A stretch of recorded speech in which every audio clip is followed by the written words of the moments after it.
Coach, obviously, not a situation you wanted your team to be in, but when they put that kind of effort, come up so close, what was your message to the group after that? A lot of it was, playing that way, for the entire 48.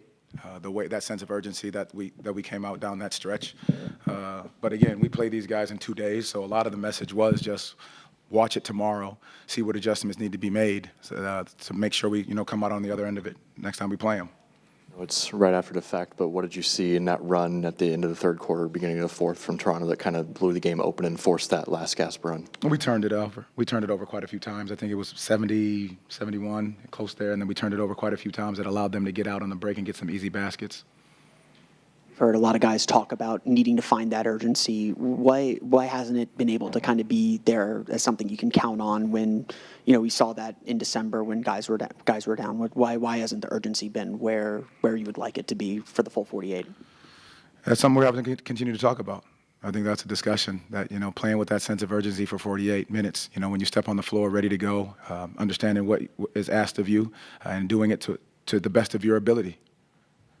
Following up on the point on the turnovers, how did you feel that you guys dealt with Toronto's ball pressure tonight? We had 14 turns, for 16 points. I think it wasn't necessarily the full turnovers. It was the level of physicality, pushing off our spots, not allowing us to get into our sets, playing up against the clock. Their physicality and their aggression started off a little bit more than ours in that moment. Coach, Corey Joseph was plus 14 tonight. You subbed him in with 10 minutes left, down 16, and he helps will that comeback. How much do you trust his veteran experience and decision-making and three-point shot in moments like that? That's who he is. He's a champion for a reason. That's why he's here. In moments like that, when you're looking for that professionalism of why that's why he's here. Again, he comes in the game, sets a spark, picks up, controls the pace of the game, gets the ball where it needs to be. Those situations were very, that's why he's here. I'll just say that again. That's exactly why he's here for moments like that. Coach, I believe it was in the first quarter when Paolo had subbed out. There was a moment where you two had a dialogue, and he appeared to be extremely receptive to, the extent of that conversation that was going on. What do you believe sparked that conversation, and what was that dialogue like? It's just constant communication of what's going on the floor. His ability to see how they're playing him, what they're reading, what they're seeing, whether he's going to be a screener, whether he's a ball handler. I think those situations are just the constant dialogue that he and I have to continue to have in order to understand exactly what's going on within the game and where we can find easier spots. That team was loading up a ton, constant switching. So being able to manipulate it the right way is something that we got to continue to look at. And then you often talk about, teams not feeling sorry for you guys. You got to go on to the next game, one of 82. When you guys have, frustrating losses like you guys have had consecutively in a row, do you sense that there's a level of doubt or moral that is kind of creeping into the mind of some of the players at times? No, I think there's a level of frustration because you want to get out of it. But again, the only way out of that is just to continue to study it. What adjustments do you need to make? The process that you have to follow in order to get on the other side of it. And if you're following the right process, you give yourself a chance each and every single night. Jamahl, what did you see on the possession down 2 late in the game that ended in the Franz missed layup? And what do you say to Franz, who takes tough games hard? I think he got a good look at the rim. He missed the layup. I think what you say is that you're going to have about 1,000 more of those in your career. And you have to know that they're going to trust you to have the ball in your hands at times at the end of games. We've done it before. And he's come out on the other end of it. And so I think in those moments you have to know that trusting his process and his body of work and how hard he works, and it's not that sole possession. That's the situation.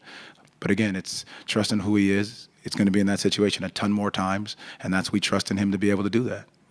Just quickly, we talked pregame about kind of needing to have a positive response after everything that your team has gone through over the last 3 or 4 days. Just how did you assess that you guys responded tonight? We had moments. I think we had moments where we responded the right way, and then I think we had moments where they went on runs, and it was an up and down game, which is what we knew it was going to be. But again, I think it's just been ups and downs. It's similar to what's been going on throughout the years, but our ability to stay even keel the entire time is going to be very important.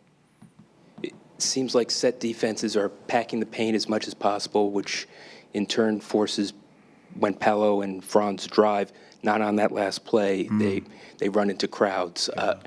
How much of a concern is it that your two top scorers, when they do take a shot, they tend to be such difficult shots? Well, at the end of the day, they're going to be asked and tasked to take difficult shots at times. The thing that we continue to ask is that they make the right play and the right read. I think on the last play, essentially, where Paolo, he comes off the pick and roll. Corey Joseph sets a great screen, and he's getting ready to make the right play because they put two on the ball, and Corey falls.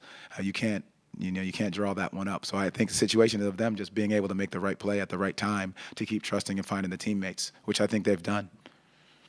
Coach, do you think the level of frustration is stemmed from, obviously it's a couple of things, but is it more that, shots aren't falling, or is it more that you're not playing up to the standard, or is it kind of a multitude of things? I think there's multiple things. I do really believe that. I think a big portion of it is that we understand the standard in which we know we can play, and we got to put that together for 48 minutes.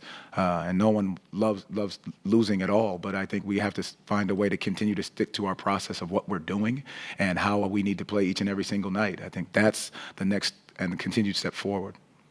Coach, you ran sets to get Franz moving off ball with like Chicago and Peja through pin down and handoff screens. Can you elaborate on how that helps Franz create advantages for himself by getting him moving through screens where a player like Franz can pull up off the handoff or drive to the rack?